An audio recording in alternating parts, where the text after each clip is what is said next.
bonne année 2016. Et ce mois-ci, donc, nous avons les semaines des priorités. Ça tombe pas mal puisque c'est la période où on fait des résolutions. Donc ça peut donner quelques idées.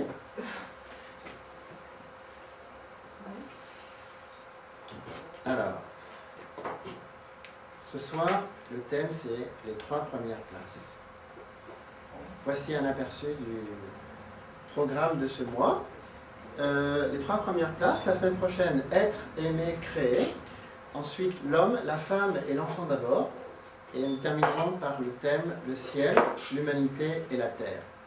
Alors une priorité, c'est ce qui vient en premier, notamment chronologiquement, hein, mais surtout par ordre d'importance. Quand on met la priorité sur quelque chose dans la vie, c'est pas forcément qu'on va le faire tout de suite, mais c'est qu'on estime que c'est ce qui compte le plus. Ça peut être des valeurs ou des choses qui nous sont très chères. Donc, vous savez qu'on distingue souvent ce qui est le plus urgent et ce qui est le plus important. Et parfois, on est tellement pris par les urgences qu'on oublie ce qui est vraiment important dans la vie. Ce soir, j'aime autant vous dire que nous verrons le lien qui existe entre les priorités et nos désirs, et spécialement si nos désirs restent égoïstes, deviennent altruistes. C'est ça qui va pas mal nous occuper. Là, justement, vous avez un petit paradoxe, hein, parce qu'on va voir l'esprit de compétition qui fait que chacun veut être sur la première place du podium. Mais dans une famille, ça n'existe pas. Et là, au contraire, on voit un exemple de coopération, le papa, la maman, qui veulent mettre à la première place les enfants. On distinguera donc l'esprit de compétition, l'esprit de concurrence, qui n'est pas toujours mauvais, mais qui fait qu'on peut se tromper parfois sur les priorités, et un esprit où au contraire on donne la première place aux autres. Donc, nous verrons ce soir si c'est le temps de l'horloge qui fixe nos priorités, ou si c'est plutôt notre cœur. Est-ce qu'on est capable d'écouter l'heure qu'indique le cœur? Parce que parfois on s'aperçoit qu'il est un peu tard pour accomplir certains désirs, parce qu'on a mis tellement l'accent sur des priorités extérieures, le cœur est passé à côté. Qui vais-je aimer d'abord et le plus, moi ou les autres? Pour qui et pourquoi je vais vivre en premier? Combien de temps et d'efforts vais-je consacrer aux personnes que je veux aimer et pour lesquelles je dois vivre? 3 citations. Emmanuel Levinas est un des plus grands philosophes du XXe siècle, rattaché à la tradition juive, mais qui la dépasse largement. Et donc il a dit, la civilisation commence quand tu donnes la priorité à l'autre, sur toi-même. Elisabeth Bourgeret est une... Alors il y a beaucoup de personnes comme ça aux États-Unis, c'est une femme au foyer, mais qui est... elle organise des séminaires sur le bien-être, pour motiver les gens. Vous savez, il y a plein de personnes comme ça aux États-Unis, une sorte de coach, quoi.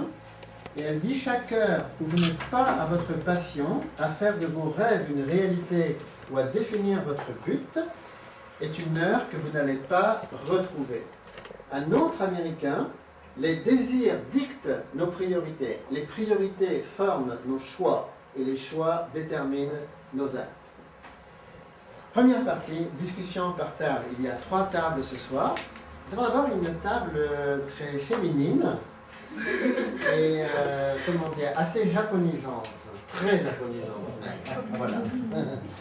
Puisque nous avons Marine qui est là, qui étudie le japonais, et Anne-Laure qui est allée au Japon avec sa maman et qui s'intéresse à la culture japonaise de très près. Alors, à cette table, vous allez devoir réfléchir aux priorités pour mener une vie meilleure. Nous attendons de chacune d'entre vous de nous dire avec précision ce que vous allez mettre en priorité pour mener une vie meilleure. Sera-ce la sagesse, le courage, vous avez tout un éventail. Mais nous attendons de vous des précisions. Il faut vraiment nous faire un rapport assez détaillé, parce qu'on veut vraiment vous prendre au sérieux. Voilà. Donc, c'est qui va rapporter? Peut-être Anne-Laure. La sagesse. Otto. Oh oui. Ça ira quand même. Alors, vous utiliserez le français et le japonais. Toi, tu pourras traduire en japonais. Vous allez vous débrouiller, hein? Un peu d'anglais, tout ça. Hein? Ça ira. D'accord. Ok. La deuxième table. La deuxième table, donc vous serez 6, puisque Bernard, tu vas aller à la deuxième table, c'est ça? Table Je n'ai rien décidé, mais je crois qu'il n'y a personne là. Si. Alors, il y a Anissé et... Ah bah si, tu peux aller là alors. Oui, d'accord, ça va, si tu Je crois qu'il préfères. n'y a pas beaucoup de monde. Oui, mais ça, non, mais ça va alors, pas de problème. Oui, voilà, ok. Table 2. Alors, vous parlerez de votre plus grand désir pour l'année 2016 et comment le traduire en un projet concret. Je vous rappelle dans cette phrase, hein, les désirs dictent nos priorités, les priorités forment nos choix et les choix déterminent nos actes. Donc à cette table, vous pouvez nous dire quel est votre désir le plus profond, un désir qui doit se traduire par un projet pour cette année. Quel est le meilleur ordre de priorité pour que ce projet se réalise? Vous parlerez à la fois des facteurs nécessaires et des étapes pour concrétiser votre projet. C'est Alain qui va animer cette table et on ne sait pas encore qui va rapporter, mais ça se décidera. Je rappelle le principe, les 2 meilleures histoires sont retenues selon votre choix. Ensuite, table 3, résolution vision 2020, des priorités pour les Français. Alors d'après certains, les Français ont un problème d'identité et ne savent plus qui ils sont. Selon d'autres, nous sommes trop pessimistes et ne croyons plus assez. D'autres trouvent les Français paresseux et immobiles.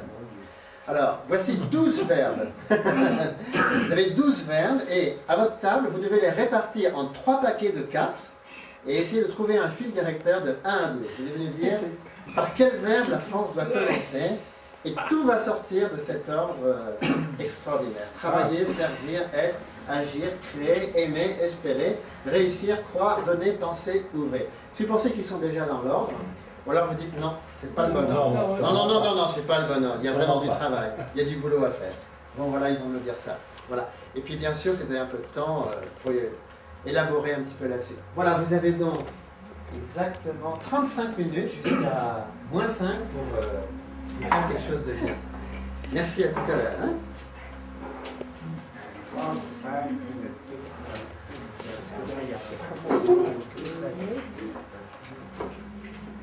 On n'a pas logé ensemble. Échanger.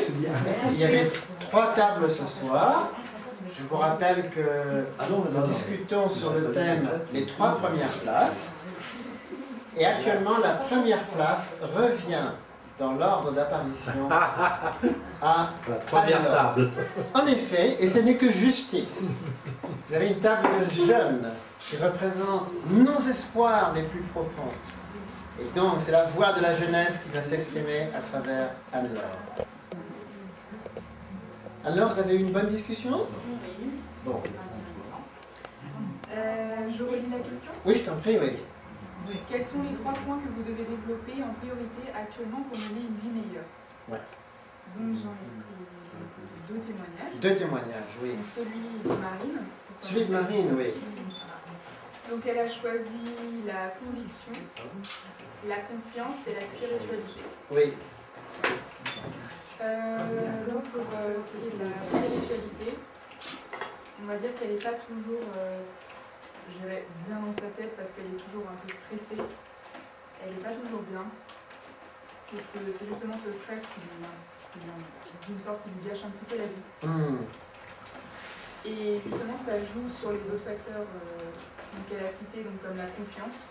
Donc c'est vraiment les causes, donc parce qu'elle perd tous ses moyens dès qu'elle commence à parler, ou que ce soit en public ou quelque chose comme ça, elle perd vraiment le fil de ce qu'elle dit.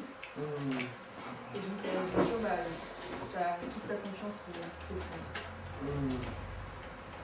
Ensuite, donc, pour la conviction, elle considère qu'elle n'a pas assez la foi. Et elle voudrait être beaucoup plus convaincue de ça et beaucoup plus.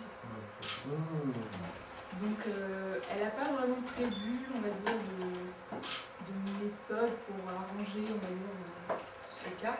Mais elle prend régulièrement donc, des rendez-vous chez une psychologue et elle suit un traitement.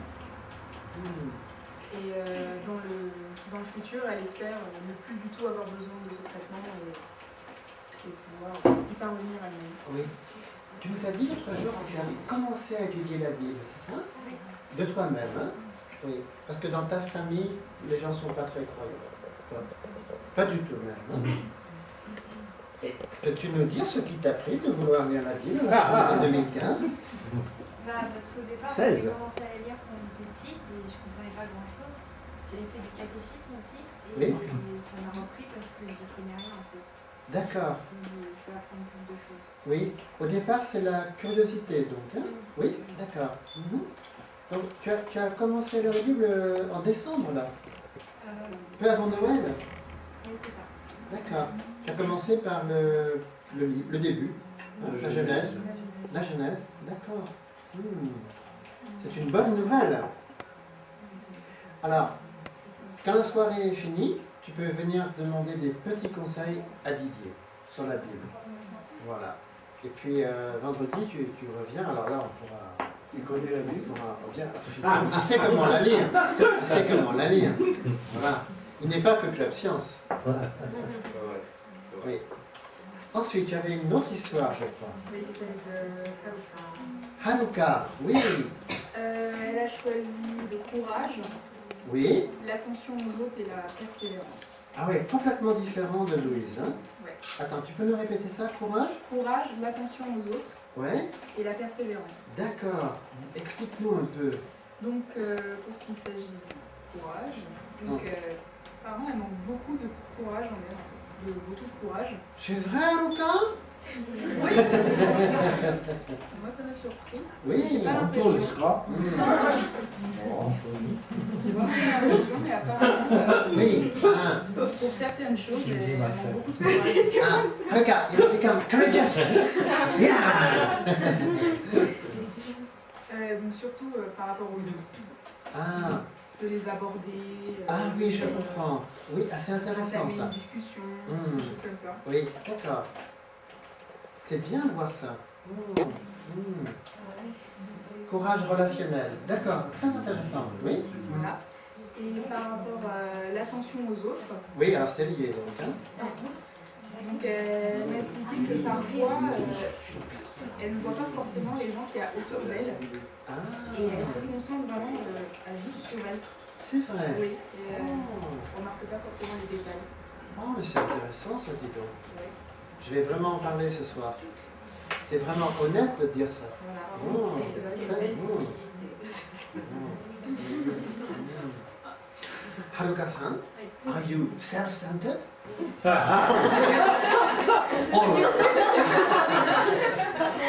I will not...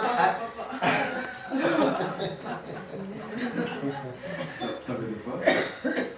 Centrée sur elle-même. Centrée sur elle-même. Ça m'étonnerait. Mais c'est vrai que je ne dirais pas du tout. Enfin, justement, j'aurais plus dit le contraire. Oui, c'est ça. Mais elle est très lucide. Selon elle, Elle est très lucide, oui. Très honnête. Good. Et donc pour la persévérance, elle se décourage très vite si elle a des difficultés à réaliser quelque chose. Oh. Voilà, et elle abandonne très rapidement. Elle ne Ah. cherche pas à aller plus loin. This discussion was good for you? Ah, I'm very happy. On dirait des ragots. Eh bien, tu as réussi, Anne-Laure, à bien faire parler tes amis. T'as pas eu le temps de parler, toi? Non, c'est pas grave. Et tu as bien rapporté les affaires des autres. Très très bien. Hein, on a fait un bon travail, je trouve. Merci beaucoup. Hein. Pas fini, excusez-moi. Voilà. Ah non, c'est juste qu'est-ce qu'elle va faire pour y remédier en fait. Oui, c'est vrai. Tu as Voilà, raison. c'est la question de la fin. Ouais.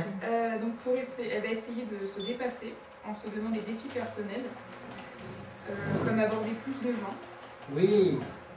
donc vraiment s'ouvrir plus aux autres, pardon. Donc les gens qui l'entourent.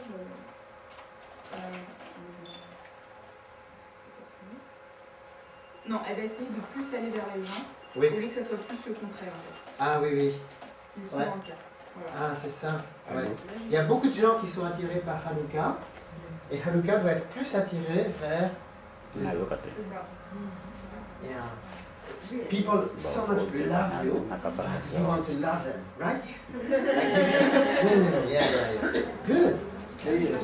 Merci beaucoup, hein? Voilà. Nous avions une deuxième table ce soir. Et nous allons entendre le rapport présenté par Alain. Voilà. Alors c'est un peu spécial. Oui, C'est du condensé et finalement tout le monde va être inclus dedans. d'accord, ok. C'est une histoire, bien sûr, ça, de belles histoires. Et d'abord, on va commencer par les femmes. Oui, d'accord. Oui, priorité aux femmes. Priorité aux femmes, elles se rejoignent quelque part. D'accord. Elles ont décidé cette année d'oser, Ah, toutes les deux là oser faire. Oh, osez faire. Donc Oui. j'ai eu un accord avec Nicole, la prochaine fois elle donnera le rapport. Ah, c'est vrai. Ah bah oui, ça va être en pratique. J'oserais. Promis juré. Voilà. Promis juré. Même si j'ai pas envie que la prochaine fois tu parles, tu vas parler quand même. Tout le monde, je ne pourrais pas. Bon, ça me ne plaît pas le du faire. tout ça. T'as envie de parler la prochaine fois, dis donc. Good. Super, hein. Osez faire. Là, sans, Osez dire. Osez dire. Oser dire, Osez tout faire. ça. Et, Oui. et quelque part, Françoise, pareil, quoi. Oui. Malgré, moi, je sens depuis que Françoise nous fréquente, ça fait Oui. quelques années, Mmh. c'est un monument même. On peut dire ça, quoi. Mmh. Et elle aussi, elle veut oser, elle veut agir pour sortir d'un certain sevrage, on va pas le nommer. Mmh. Et donc, moi, j'ai osé plus, bah, donc pareil que Nicole. Mmh. Et alors, j'ai posé, mais tu veux faire quoi avec ça? Mmh. Et elle m'a dit, ça peut servir aux autres. Ah oui, d'accord. Contagieux. Contagieux. Contagieux, ouais. Voilà. La contagion de l'audace. Voilà. Une idée de livre. Ouais. L'audace Oui, c'est un beau contagieuse. titre. Non, un Ouais. poème. Un poème. Voilà. Alexandre, tu nous l'écris cette année? L'audace contagieuse. Traité de 1000 pages. L'audace contagieuse. Et Moi, j'ai lancé ça des fois. j'ai bien aimé ce que Nicole a dit dans l'acte, parce que c'est une philosophe. Ah oui. Elle fréquente les cafés Tao, café philo, elle aime l'eau aussi. Hein. Ah oui. Ouais, mon Dieu. Et donc, ce qui est important, c'est d'avoir bien ressenti le désir, le message de l'autre pour le transmettre au mieux. D'accord. Oui. Hein, ça, j'ai senti, c'était l'apogée. D'accord. Voilà. Mmh. Puis nous passons à ce merveilleux jeune homme, Oui, Alexandre. Alexandre. Donc au départ, il a fallu un peu décortiquer ce dont il voulait nous parler. Oui. Voilà. Traduire quoi. Ouais. Traduire. Mmh. Et donc la première chose est penser aux choses altruistes. C'est ça que Ah oui. ça c'est un des points qui est important. Donc après il fallait chercher un peu, mais qu'est-ce qu'il veut dire par là? Oui. Nous avons découvert qu'il apprenait le russe. Oui. Voilà, voilà, ça. Voilà. Ah. Mais quand même, j'ai dit, mais c'est quoi ta priorité dans tout ça? Mhm. Finalement, devenir prof des amis. Oui, oui, c'est ça. Oui. Voilà. Et le choix en direction de qui? Ben, des enfants. Oui. Mhm. Voilà. Parce que tu aimes beaucoup les enfants. Parce hein. qu'il aime les mots en ce moment. Mais alors, là, tu voudrais vraiment concrétiser cette année. Il faut absolument que tu aies ton diplôme. Quoi. Cette année, là je suis en deuxième année, donc pour la licence il me faut encore un an. Oui. Pour être prof, il faut encore 2 ans. Pour Oui. un master. Mais tu es vraiment sûr là maintenant. Hein? Je fais ça pour un diplôme. Mais Oui, moi, c'est ce ça. que j'aime, moi, c'est enseigner aux gens. Ouais, mais c'est sûr qu'il faut que tu aies ton diplôme. Donc c'est amateur. Oui, c'est ça. Ouais. Moi, je devrais participer au club science. Oui, c'est vrai. Ouais. Ah oui, tu sais, Didier, mathématiques, donc Gödel, hein, Ah Alexandre. Oui, Voilà. oui, oui. Mais la priorité, c'est de devenir professeur des écoles, pour les jeunes. Hein? Ouais. J'ai beaucoup aimé son histoire et j'ai senti il n'est pas quelqu'un qui va s'extérioriser trop, Ah, hein. mais il y a du progrès, il y a quelque chose dans le sang, il y a une certaine aura qui répond. Bon, formidable. Un peu d'estime. Hein. Ouais. Après, nous sommes passés, nous avons changé de continent, Ouais. mais un continent très relié à l'Europe. Ouais. Mhm. C'est Cannes. Cannes est de la Côte d'Ivoire. Et je lui ai dit, c'est pour ça que tu as des lunettes. D'accord. C'est une finesse. Hein? La Côte d'Ivoire était une amie du Japon depuis de longue date. Ah. Tous les taxis, ça vient du Japon. Ah, c'est Voilà, donc Toyota. c'est là. C'est Toyota, des trucs comme ça. Alors, et lui, son désir, c'est un jumelage. Jumelage, oui. Donc c'est un projet, un désir. Et le jumelage, c'est avec la région où il est. Oui. Et entre autres, La région s'appelle le Béré, c'est à 3 km du Bandama. Bandama, il y a un fameux rallye. Ah, d'accord. Oui. Voilà. Alors, jumelage entre Béret et une ville française ou... Oui, avec l'association. Culture et paix. Ah, Voilà. Ah. Espace Ah. culture et ah oui, paix. d'accord. Oui, Tu vois. d'accord. Et quelque part, à force de décortiquer, j'aime bien ce mot. Hein. Il est logé à l'armée du salut. Oui, oui. Il est dans d'autres associations. Une dont j'ai découvert l'existence grâce à lui s'appelle la Moquette. La Moquette, ça s'appelle comme ça, donc ils font pas mal d'activités. Voilà. Et en plus, donc le projet c'est le jumelage. Et le choix, là, c'est Bandama, hein. Oui. C'est la région de Bandama. Et l'acte, c'est de faire prendre conscience de la différence des cultures. Et donc, lui, il a un autre point qui était assez... il voudrait faire une conférence sur les esprits malins. Alors moi, j'ai relié ça à inspirer les cultures, sur l'histoire des cultures. Et c'est vrai qu'en Afrique, il y a beaucoup de choses. Malin, je ne sais pas le mot, si c'est le mot, mais il y a des choses qui sont là. Voilà. Et donc, moi j'ai parlé de mon projet de cette année, c'est d'avoir, j'ai commencé pour avoir, je fais des études de psychologie, Oui. pour pouvoir avoir un certificat, un diplôme, voire peut-être plus loin après, mais Oui. encore. Voilà. Tu vas l'avoir cette année? Bah, je sais plus. Oui. On verra, mais de Cette toute année, tu façon, travailles je suis sur ça. très centré sur ça. Oui, oui. Voilà. Et dans le tout, là, tout le monde, bah, j'ai dit, bah voilà, tout le monde va aider tout le monde. Par exemple, en parlant d'Alexandre, ses enfants font des choses pour le village. On peut faire un projet entre l'Afrique et tout, Oui. et les dames vont inspirer aussi, parce qu'elles osent. Donc, si elles osent, elles vont parler, et elles vont agir. Oui. Et moi, je vais aider le bien-être. D'accord. Voilà le sens même de Oh. l'histoire de cette table. Bah, c'est vraiment Tout un intéressant. poème. Hein. Ouais, d'accord. Ok. Bonne chance à tous alors. Merci beaucoup. Eh bien, nous allons maintenant vous inspirer avec deux chants. Et on peut même se lever pour bien chanter si vous voulez. Alors, c'est un rythme pas trop rapide, hein, je crois. Oui, si, d'accord. Vous suivez bien la... Mettez-vous de l'autre côté pour que je puisse bien vous tourner. Parce que lorsque vous mettez là, j'ai des D'accord. difficultés. Moi, je suis Attends, trop dans les japonaises, tout ensemble, tu les toutes. Ouais. Ah, on l'a déjà. On a fait un. Oui, mais on refait. n'était pas là. C'était la répétition tout à l'heure, François. Voilà. Comme ça, c'est bon. Tiens. Louise, viens te joindre à ce groupe. Viens. Anne-Laure, tu vas pas rester toute seule. C'est les aérations. Souriez, vous êtes Anne-Laure, mais dépêche-toi. désormais célèbre là. C'est rien du monde, hein.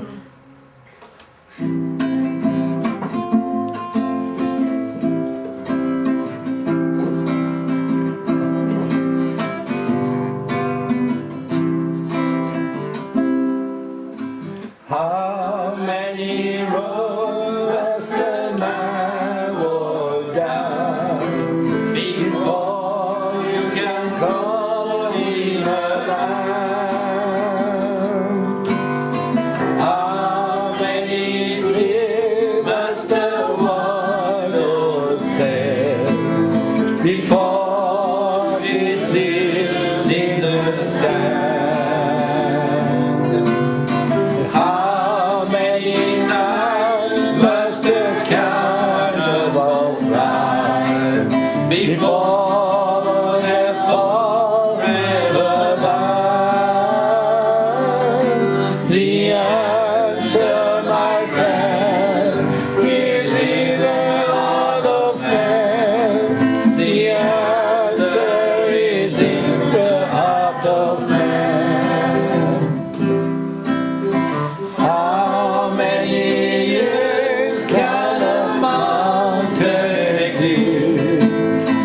before it is rolled to the sea. How many years can some people live before they love to be free? How many times can a man turn his head and pretend that he just doesn't see? The answer, my friend, is in the heart of man. The answer is in the heart of man. How many times must a man look up before he can see the sky? How many years must one man have before he can hear people cry? How many days will it take till he knows that too many people have died? The answer, my friend, is in the heart of man. The answer is in the heart of man. The answer, my friend, is in the heart of man. The answer is in the heart of man.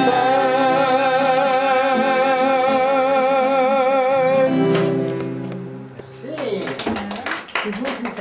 Man and a woman too.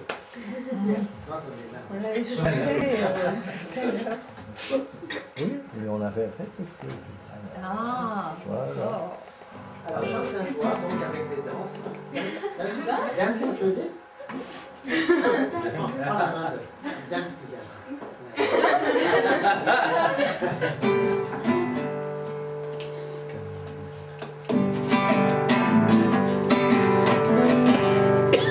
Chante ta joie, ne t'arrête pas, car il t'attend depuis longtemps.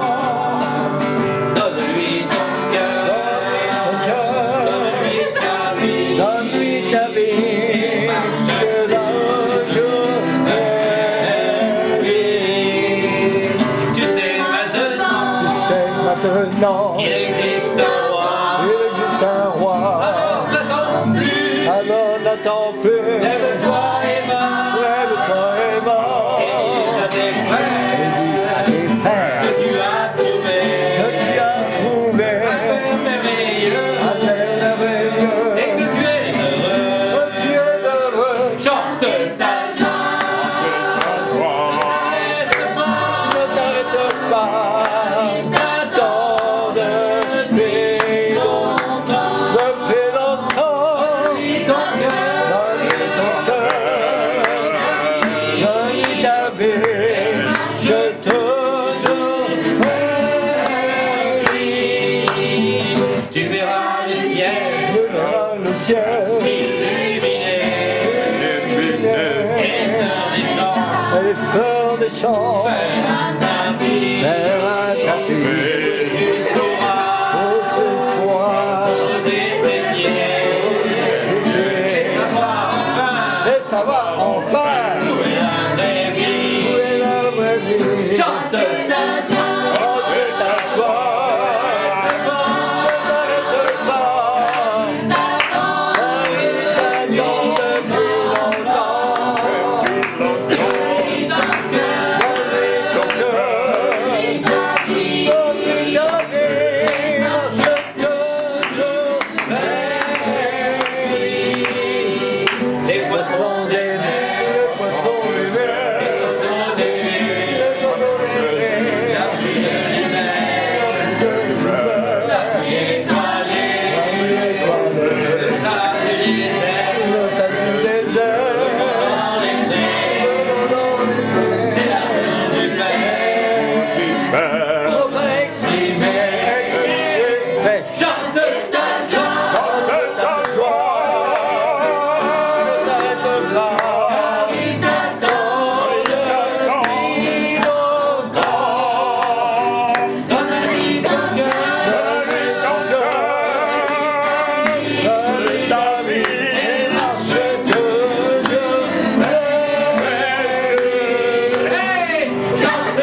Merci à tous. Hein.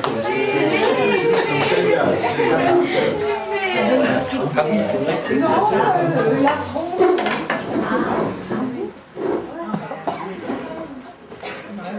Alors, merci beaucoup à Didier et aux Japonaises d'avoir préparé ces chansons. Haruka a fait le PowerPoint et puis cet après-midi, ils ont répété. Merci à Bernard d'être venu aussi. Alors, Il y a d'où extra de ça.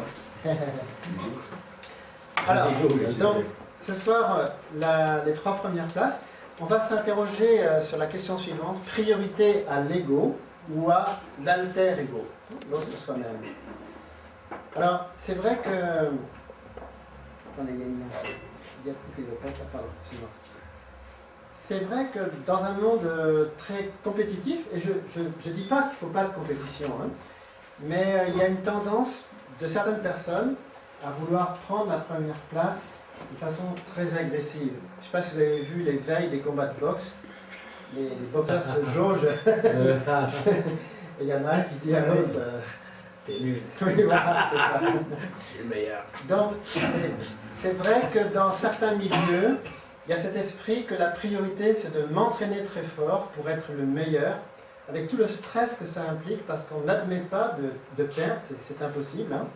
Et mes concurrents ne doivent jamais me battre, et le jour J, je dois battre tous mes adversaires. Alors, certains arrivent à avoir cet esprit de compétition, mais d'autres, ça peut vraiment les perturber. Il est certain qu'un athlète comme Usain Bolt, bon, lui, il ne peut pas admettre de ne pas gagner, mais il n'est pas agressif pour autant. À chaque fois qu'il concourt, il met de l'humour, il détend. Il n'est pas les sprinteurs comme les bulldogs, vous voyez, il met le public un peu dans...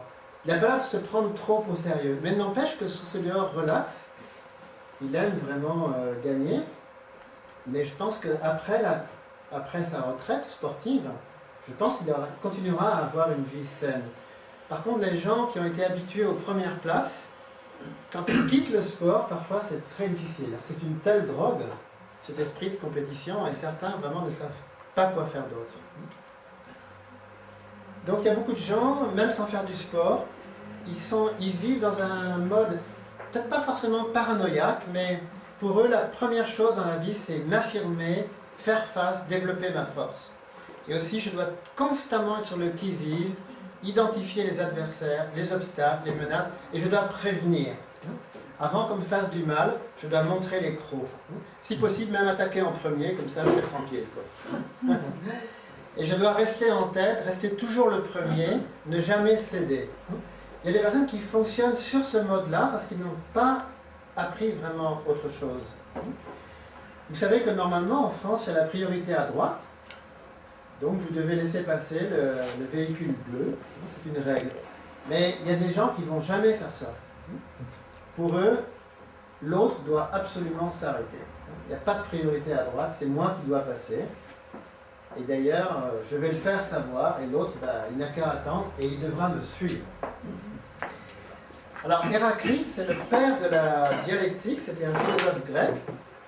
Il était persuadé que tout est rapport de force dans la nature.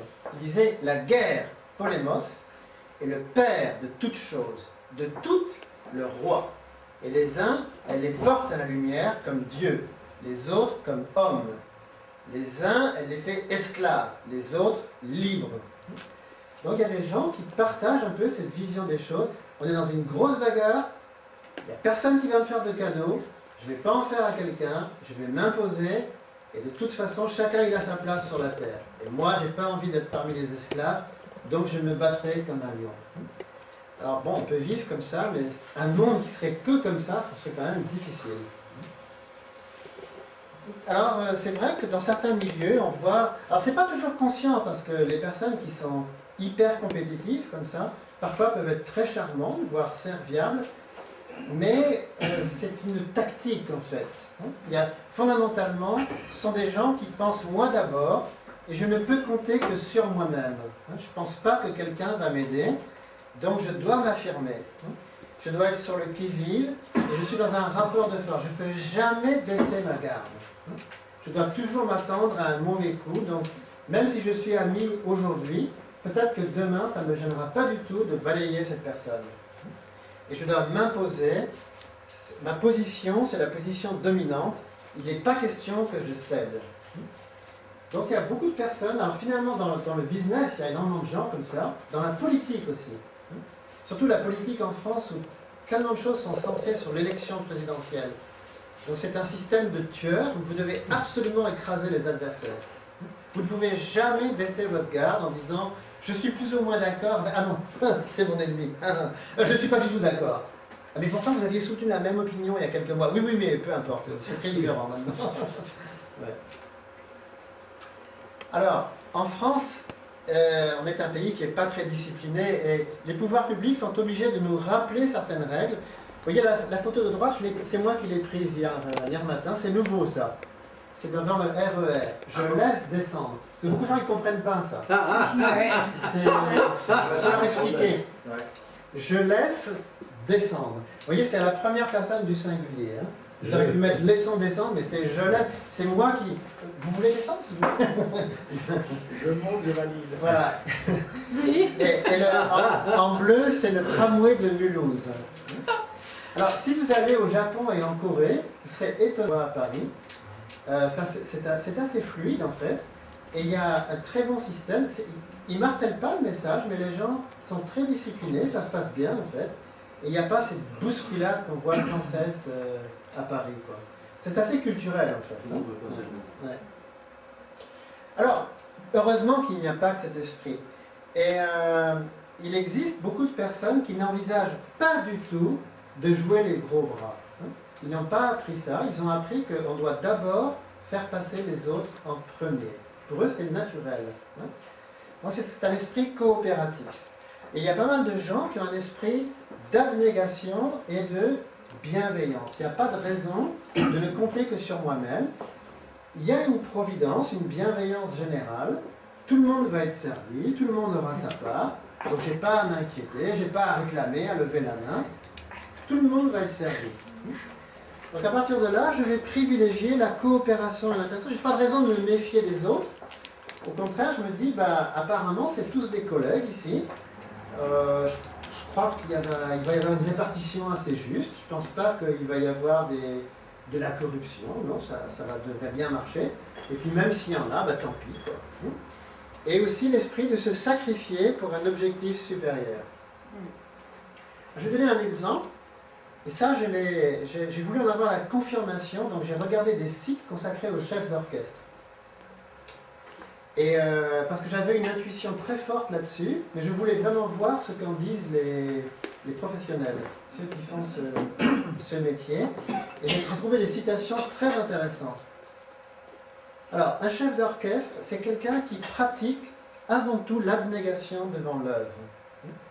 En général, les chefs d'orchestre ne sont pas des compositeurs. Ils jouent des très grandes pièces du répertoire.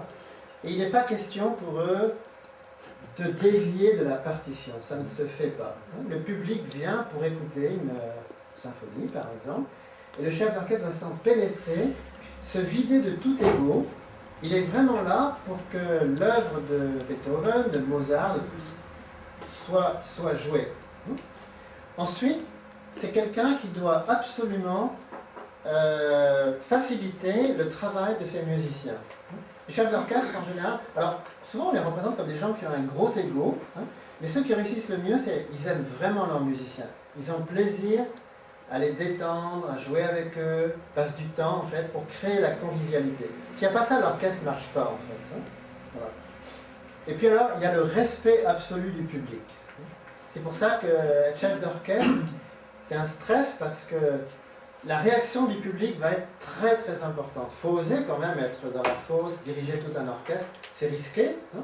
Mais si les gens préfèrent venir au concert qu'écouter un CD, c'est que justement, ils aiment la musique qui est jouée. Hein. Ils veulent voir le chef d'orchestre, ils veulent voir cette passion.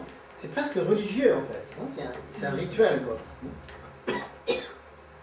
Donc le chef d'orchestre est un médiateur et on peut dire qu'il se vit soi-même comme un autre. Un chef d'orchestre doit s'oublier. C'est pour ça parfois on a l'impression qu'ils font du cinéma, ils ont l'air possédés, habités par quelque chose. Mais c'est naturel. c'est que réellement, ils sont tellement passionnés par la partition, c'est pas de la comédie en fait, hein. Ils sont vraiment habités par ça, et d'ailleurs à la fin, souvent, ils sont totalement exténués. Ils ne pourraient jamais fournir une telle énergie. C'est vraiment un pouvoir spécial qui leur vient, et ça c'est parce que vous êtes vraiment passionné par l'œuvre. C'est vraiment une vocation, quoi. Alors, Paul Ricard a écrit un livre qui s'appelle « Soi-même comme un autre ». Et il dit ceci: l'autre n'est pas seulement la contrepartie du même, mais appartient à la constitution intime de son sens. Un chef d'orchestre, c'est quelqu'un qui il estime que la musique fait grandir, c'est quelque chose de très noble. Hein. Et même si lui-même n'a pas composé, il y a de grands génies qui ont composé, et c'est tellement noble de jouer cette belle musique. Ça élève l'être humain à une autre dimension. Le chef d'orchestre, quand il rentre chez lui, bon, il est un homme un peu ordinaire, bon, il a les mêmes problèmes que tout le monde. Mais quand il joue de la musique, il se dépasse. Hein. C'est parce qu'il est habité par une œuvre. Et il doit aussi, il ne peut pas se dépasser sans aimer les gens avec lesquels il travaille. Dans un orchestre, il y a énormément de musiciens, et tout ça, c'est des mécaniques de précision, les violons, les instruments à vent.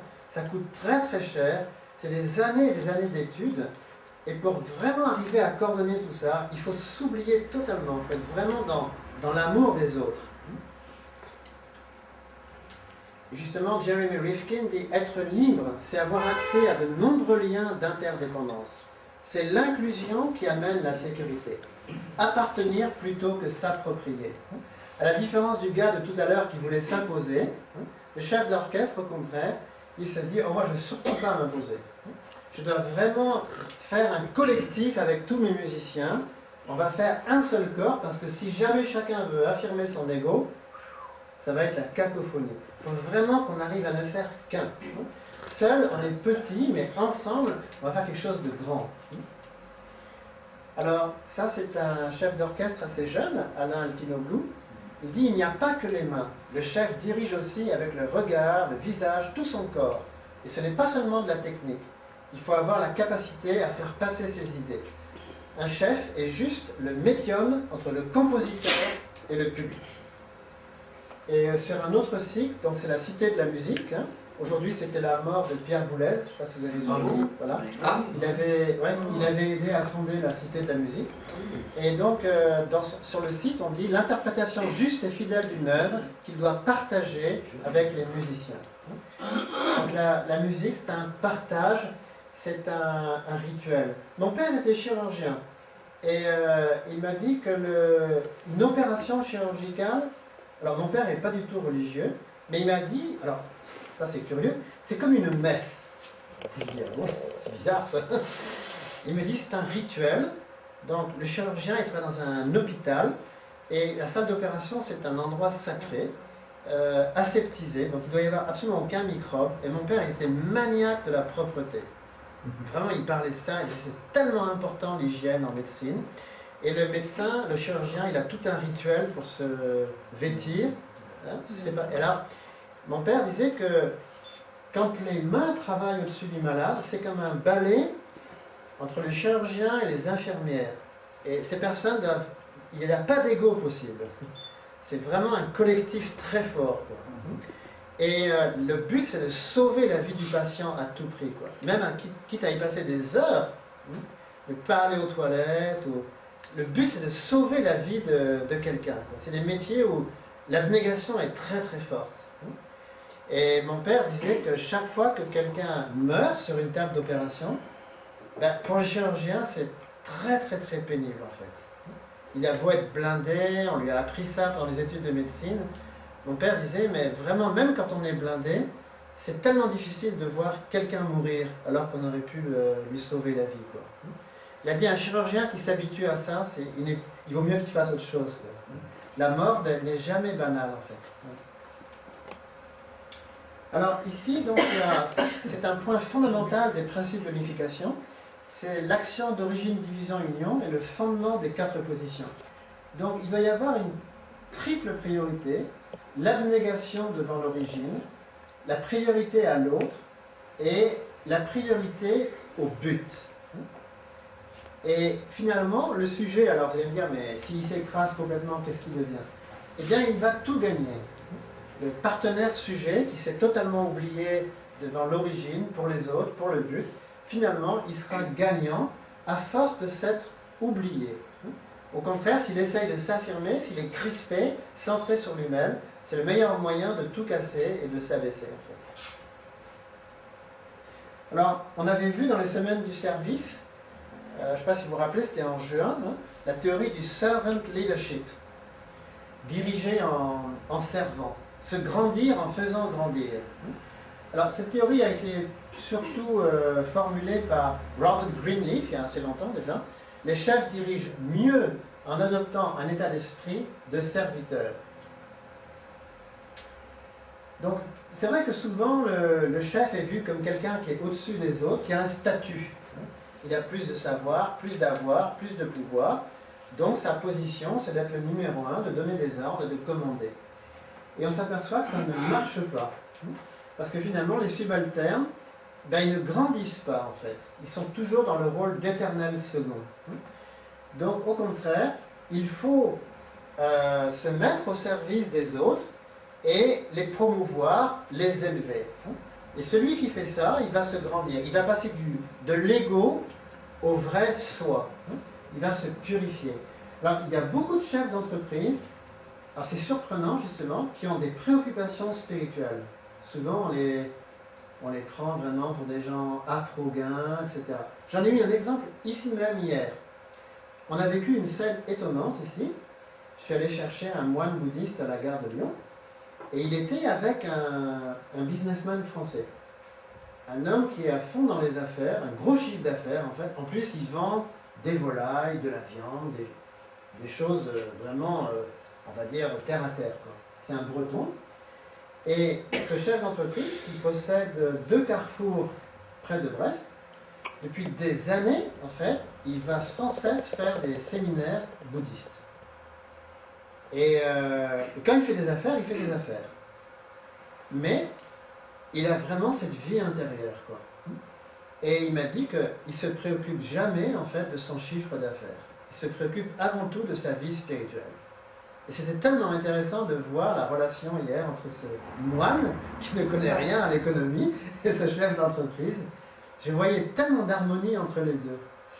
Ils sont restés là pendant plusieurs heures. C'est très intéressant de voir la relation entre ces deux personnes. Alors, finalement, l'idéal, c'est de chercher à découvrir le meilleur chez les autres. Et c'est être sûr de sortir le meilleur de soi-même. Alors aussi, Greenleaf disait que son attention personnelle aux autres crée une communauté, là où une collection d'individus existait auparavant. Et donc la priorité pour tout le monde, c'est d'arriver à créer une famille, là où il n'y a qu'une collection d'individus. Ça, c'est une des grandes joies de la vie. Vous êtes face à un groupe, une foule, et vous avez l'art de créer du lien, et finalement, les gens se sentent bien ensemble, ils veulent rester. Et ça, c'est une joie tellement grande, en fait. Alors justement, il y a 10 principes du servant leadership, et le dernier, c'est la notion de bâtir des communautés. C'est une joie pour un chef d'entreprise s'il a dans son entreprise pas des mercenaires ou des gens qui sont juste des salariés. Mais à la fin du mois, à la fin de l'année, ils sentent qu'ils ont vécu une aventure collective, comme ils sont comme une grande famille, quoi. À ce moment-là, il n'y a pas que l'argent qui compte. Il y a vraiment tous les à côté, le fait d'aimer son travail, de se retrouver chaque jour. Même si les gens n'ont pas tous les mêmes salaires, les mêmes positions, ils sont heureux d'être ensemble. Ils considèrent que leur métier a quelque chose de noble et que les collègues de travail, ça fait partie de la famille. Alors dire tous les chefs d'entreprise ne sont pas comme ça, c'est vrai, il y en a beaucoup qui ne sont pas comme ça. Mais il y a pas mal de personnes qui essayent vraiment d'aller dans ce sens. Parlons un petit peu de l'ordre des priorités. Et voyons si Dallin Oaks a raison de dire que les désirs dictent nos priorités, les priorités forment nos choix, et les choix déterminent nos actes. Prenons le cas de Dieu, l'être absolu. Dieu est à la première place, c'est le Créateur. Et je dirais que, en premier, en Dieu, il y a l'être. C'est l'être absolu, éternel, immuable, unique. dans la Bible, Dieu dit « Je suis celui qui suis ». Et pour nous, c'est très important de savoir qu'au-dessus de tout, il y a le Créateur lui-même incréé. Tout le reste, ce sont des choses temporaires qui disparaîtront un jour. Heureusement qu'au-dessus de tout cela, il y a l'être qui est éternellement. Dieu n'a de compte à rendre à personne, il est le patron absolu. Et les personnes religieuses estiment que c'est très important de remettre les choses entre les mains de Dieu. Il ne faut pas s'inquiéter, il y a un Dieu qui est là, et c'est lui qui contrôle, c'est lui qui a tout fait. Cette foi dans le Créateur est très importante. Mais ce Dieu ne pas nous faire peur. Le plus important en Dieu, c'est l'amour. Et la racine de l'amour, c'est le cœur, l'élan irrépressible de chercher la joie en aimant un objet. Si on oublie que le cœur est la priorité pour Dieu, si on le voit comme un juge, comme toutes les images fausses que l'on peut avoir de Dieu, si on oublie l'aspect essentiel qui est le cœur et l'amour, finalement Dieu devient une priorité très écrasante, qui paralyse l'être humain au lieu de le libérer. Après l'amour, il y a la parole. Parce que le cœur de Dieu l'amène à concevoir, à vouloir des êtres et des choses. Il les conçoit, il pense à eux avant de les créer. Donc le cœur génère la parole, et la parole engendre l'acte créateur. Donc c'est l'ordre des choses. Être, aimer, dire, créer. Et c'est pour ça que Dieu veut bâtir une communauté. Dieu, qui est l'être absolu, existant par lui-même, ne peut pas réaliser son idéal seul. Dieu n'est pas narcissique.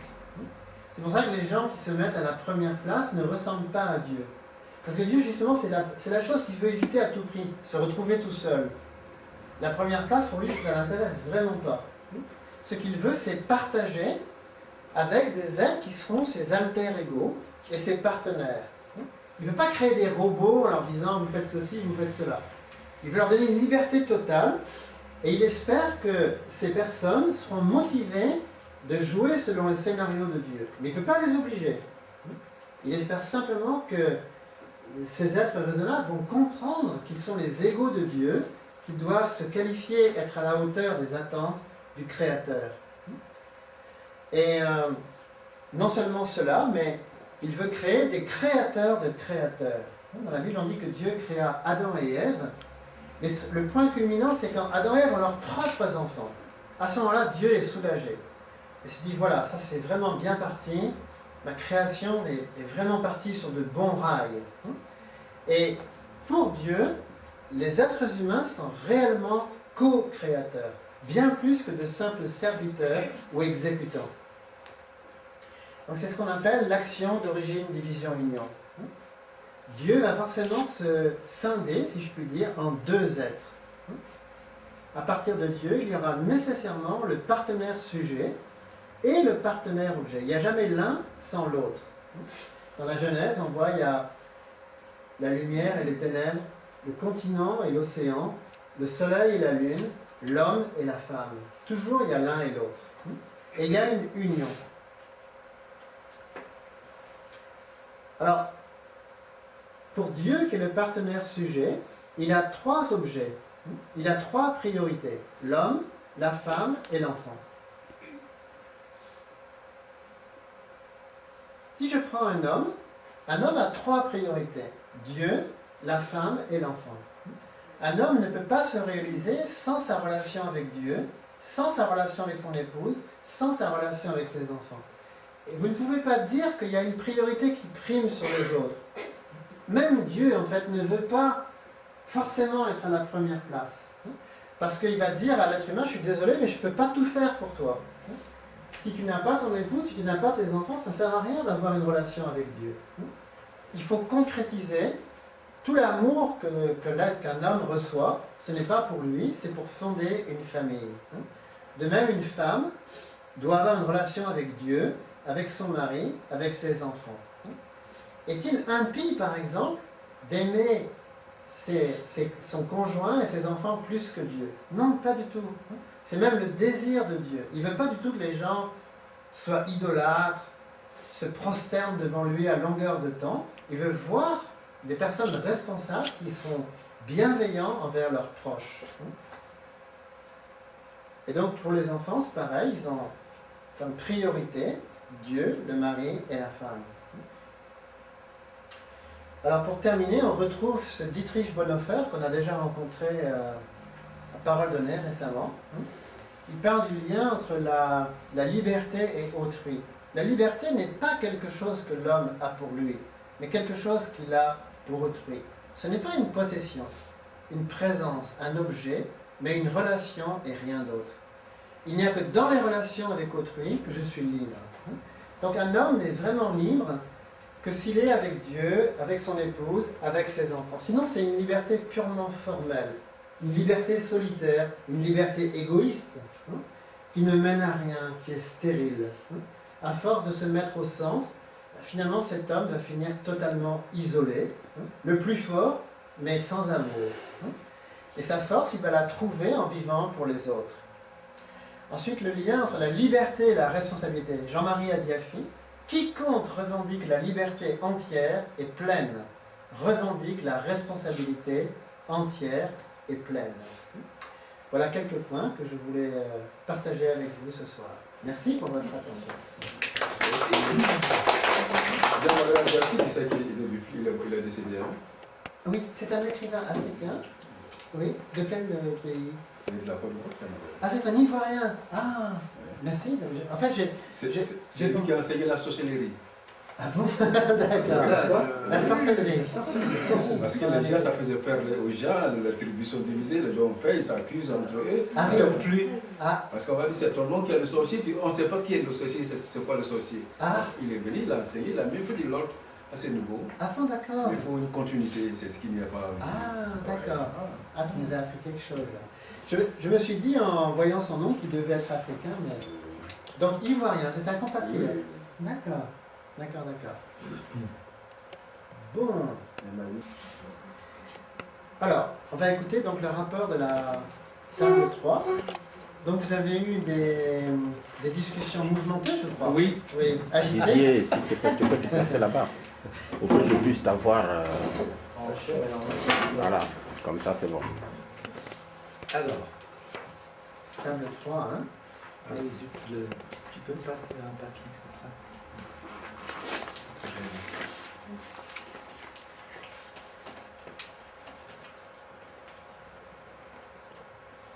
Donc,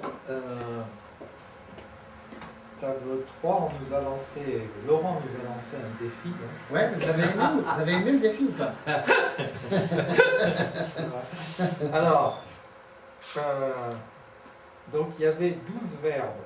Ouais, pour la France. Hein. Alors je les cite dans l'ordre écrit d'abord. Ouais, c'est ça. Voilà, travailler, servir, être, agir, créer, aimer, espérer, réussir, croire, donner, penser, ouvrir. J'aimerais avoir une différence, mais c'est pas Ah bon? Désolé.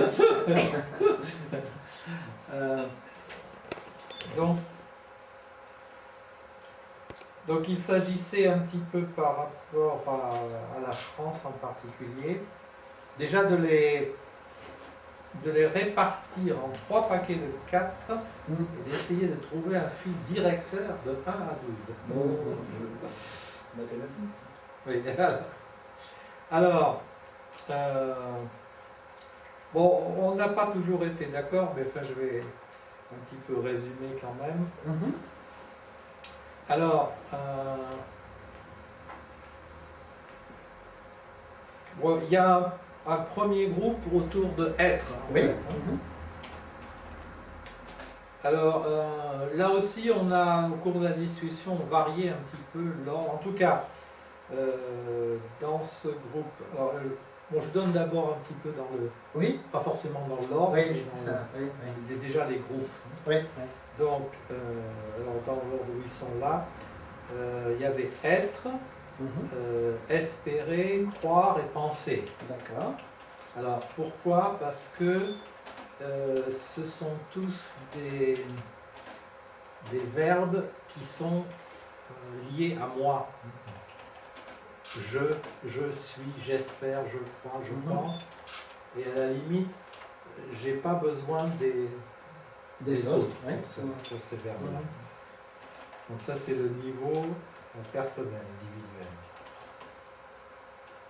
Après, il y a les verbes servir, ouvrir, aimer et donner. Donc ça, c'est dans la relation avec l'autre. Oui. 4 verbes dans la relation avec l'autre. Et enfin, travailler, agir, créer et réussir. Qui sont 4 verbes avec l'action, centré sur l'action.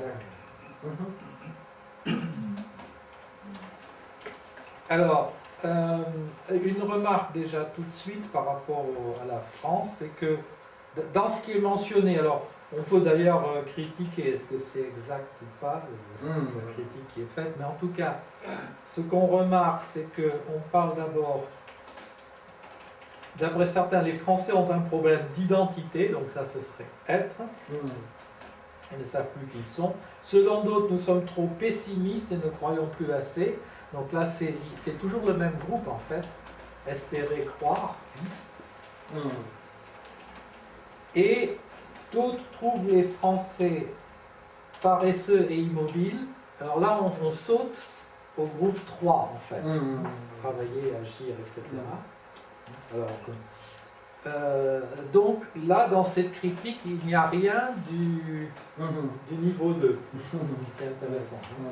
C'est-à-dire que l'ouverture, le don, service, c'est serait moins, et nous sommes assez d'accord là-dessus, ce serait moins un problème français. Il y a le côté la générosité, quand on voit les restes du cœur, tout ça, puis donc par certains aspects. Alors après, on verra un peu dans le détail. Ça, c'est déjà une première remarque. Comment? Oui, il y a des détails. Alors, parce que là, on a juste mis les groupes. J'ai fait exprès. J'ai juste cité les 4 verbes dans l'ordre où ils sont écrits ici. On a juste groupé. Alors maintenant, on reprend. Et ça a été effectivement en 2 parties notre discussion. On a eu ce premier groupe. D'ailleurs, on n'était pas toujours d'accord à un moment donné. Non, il faut mettre penser et puis agir, c'est ensemble, etc. Il y a eu des idées comme ça. Mais bon, alors, maintenant on reprend le groupe 1. Alors, dans le groupe 1, on a eu aussi, dans un premier temps, je donnerai le résultat après, mais un petit peu dans un premier temps, on a dit, bon, être, et puis pour bien penser, il faut d'abord espérer ou croire, et après, est-ce qu'il ne faut pas penser pour pouvoir être, je pense donc je suis, mais au final, on arrive plutôt à l'idée, parce que quand on réfléchit à la psychologie de l'enfant, la première chose, c'est l'affirmation de son identité, le je, donc c'est être. Donc, après, qu'est-ce qui va se passer dans l'enfant? Il y a l'arrivée à l'âge de raison, donc penser. Être, penser. Il a raison, il a pas raison. De là, après l'enfant arrive à l'adolescence, c'est là que le côté émotif et la question des buts dans la vie va se poser. Donc là, on arrive, alors espérance et croyance, on a mis d'abord espérance. Pourquoi? Parce que l'espérance c'est plus vague et la croyance suppose un but précis. Voilà. Donc on a classé dans cet ordre-là. Donc d'abord, je m'affirme par rapport aux autres, je suis conscient de mon identité. À partir de là, je suis capable de raisonner, de penser. À partir de cette pensée, je vais construire des choses, donc je vais avoir un certain espoir, d'abord plutôt vague, mais un certain optimisme, on va dire, de côté. Et ne croyant plus assez, ça vient croire, donc avoir un but précis, et avoir un ou des buts précis, ça c'est le troisième. Alors une fois que je sais qui je suis, que je pense bien et que j'ai des buts clairs, je dois réaliser mes objectifs. Donc, et là, il y a deux catégories. Donc, il y a le groupe 2. Donc, dans le groupe 2, là aussi, dans quel ordre? Ben, groupe 2, on va commencer par ouvrir, l'ouverture à l'autre. L'ouverture, il faut ouvrir le chemin, etc. Je sors de moi, c'est-à-dire, je pars d'une position là, c'était toutes des activités introverties, et je suis extraverti, donc je me tourne vers l'autre, donc j'ouvre. J'ouvre, à partir de là, ben,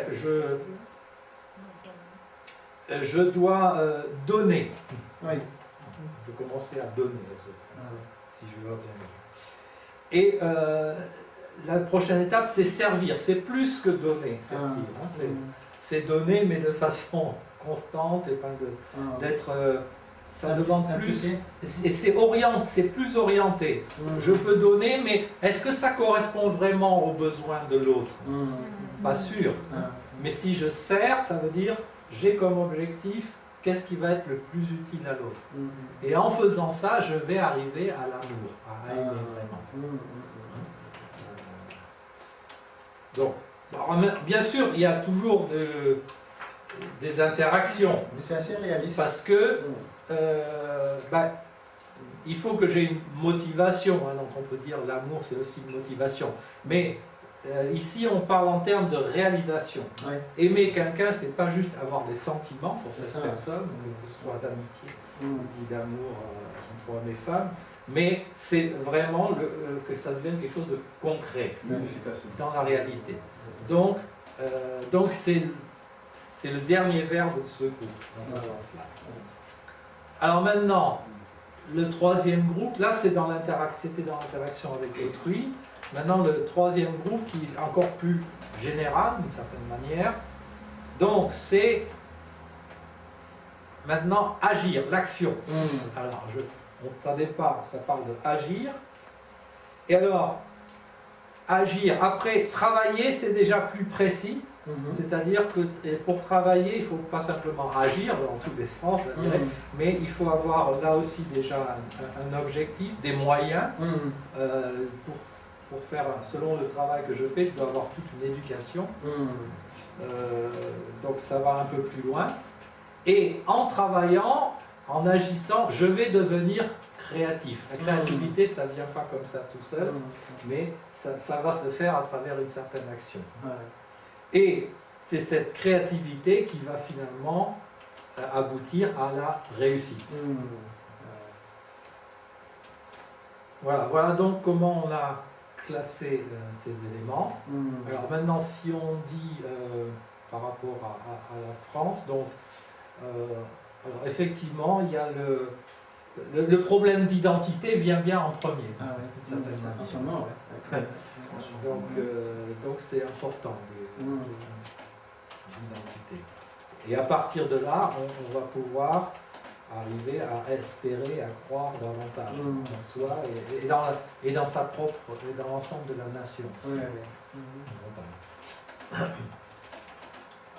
Alors, sachant que, alors dans le groupe 2, même si ce n'était pas ici, il y a bien sûr les questions de surmonter les préjugés, on va dire, racisme ou autre, ou relation homme-femme, etc. Mais je dirais le problème n'est pas forcément plus fort en France qu'ailleurs. C'est un problème humain en général. Bon là actuellement d'ailleurs on voit que par rapport au flux d'immigrés, etc., il y a plus, les pays de l'Est sont beaucoup plus... Alors, ils sont en première ligne aussi, donc on ne peut pas juger forcément dans ce sens. Donc, ils sont le plus confrontés. La France est moins confrontée. Quelle serait l'attitude si on était plus confronté directement? Il faut voir. Mais voilà. Et donc dans le troisième, alors ce qui est intéressant, c'est que je pense le problème, il y a un problème d'efficacité au niveau du groupe 3, souvent. plus que... Donc c'est un problème de moyens, ça se situe au niveau du travail. Du point de vue créatif, les Français sont très créatifs. Ça se retrouve dans l'informatique, dans différents domaines. Ils prennent beaucoup d'initiatives. Ce qui manque peut-être, c'est plus le côté organisation. D'être un peu plus systémique, qui manque un peu en France. Un certain manque de discipline. Il ne faut pas être trop étroit, mais il ne faut pas non plus... c'est le défaut inverse de l'Allemagne, où chacun a les qualités du défaut de l'autre. Donc ça aurait été pas mal de mettre le verbe organiser quand même. Ah C'est vrai que... Oui, On voulait mettre aussi s'investir. En 2017, en fait. Voilà, donc oui, c'est ça, les Français sont peut-être pas assez organisés. Alors ça sera justement au niveau des activités commerciales. Par exemple, les Français peuvent faire, grâce à la créativité, de très bons produits, mais ils ne sont pas de bons commerçants. C'est vrai. Hein. Beaucoup d'autres nations sont capables de vendre des produits qui ne sont même pas forcément du même niveau. je pense que c'est parce qu'il y a des... Les Français ont peut-être trop tendance à penser, si je fais un bon produit, ben il va se vendre. Non, non, ça ne marche pas. Malheureusement, ça ne fonctionne pas comme ça. Il y a trop de cadenas. Bon, voilà en gros. C'est intéressant cette analyse parce que moi je fais toujours un peu un jeu de mots. Toi tu as dit je pense donc je suis. Et donc ça c'est vrai, c'est très existentiel, très ontologique. Mais en même temps tu as dit que le français il est très généreux. Donc je pense, P-A-N. Ah oui, oui. Donc, j'y suis.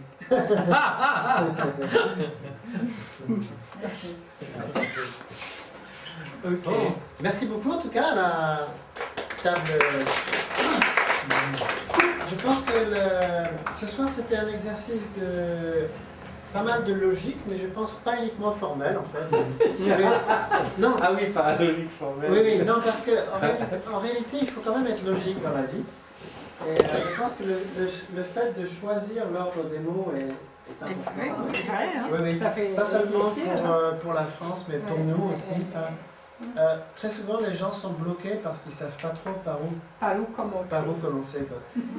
Et donc là, je ne voulais pas que ce soit simplement de la logique pure, mais je pense que la logique est vraiment importante pour une vie bonne.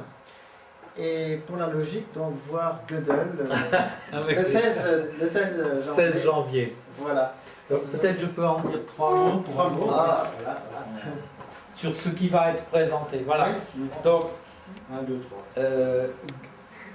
Gödel est un logicien qui a vécu au XXe siècle, qui est devenu un ami d'Einstein. Et alors il a trouvé un théorème mathématique qui a pas mal bouleversé le monde des mathématiques. Alors, ce que je vais essayer dans la présentation, je vais présenter un peu le théorème lui-même. Avant de présenter le théorème, je vais dire quelques mots de la logique des mathématiques, qui est un minimum indispensable pour pouvoir comprendre de quoi il s'agit. Après le théorème lui-même, sans faire une démonstration complète, parce qu'elle est extrêmement complexe, mais l'esprit de la démonstration. Et ensuite les conséquences, donc les conséquences dans le domaine scientifique, mathématique mais au-delà, et les conséquences, c'est là que je vais essayer de m'attarder un peu plus, ou en tout cas c'est le but d'arriver à des conséquences philosophiques. Qui en gros, pour dire un des traits que je vais essayer de souligner, dire que les mathématiques sont quelque chose de formel et que ce quelque chose de formel a des limites, que ce que apporte le théorème de Gödel, c'est l'idée qu'il y a des limites à ça, c'est-à-dire que on ne peut pas tout démontrer mathématiquement. Il y a toujours des choses qui sont vraies ou fausses, mais sans être démontrable formellement. Et que ça exprime... Alors, tout le monde n'est pas d'accord là-dessus, et je vais présenter différents points de vue justement, mais selon les points de vue que je soutiens et qui s'accordent avec ce que je pense, que ça montre que l'esprit humain est supérieur à une machine. C'est ça qui fait la différence entre... Même le plus puissant... Les ordinateurs aujourd'hui arrivent à aller beaucoup plus vite du point de vue démonstration, calcul et toutes choses que l'être humain, même par exemple dans les traductions, on peut arriver à des résultats de plus en plus étonnants. Tout ce qui est formalisable, fantastique, tout ce qu'on peut faire avec un ordinateur, mais montrer qu'il y a quelque chose de plus dans l'être humain que aucune machine ne pourra jamais atteindre. Le libre arbitre. Et même dans, pas seulement dans l'être humain, mais dans tout être vivant même à la limite. C'est-à-dire qu'un ordinateur ou un système ou un robot, etc., ne sera jamais un être, n'aura jamais les qualités de l'être vivant. Voilà un petit peu l'esprit de ce que va être. Pour ne pas effrayer les gens qui disent oh là là, si c'est des mathématiques et logique pure, mais c'est moi, pas pour moi. j'aurais une question à te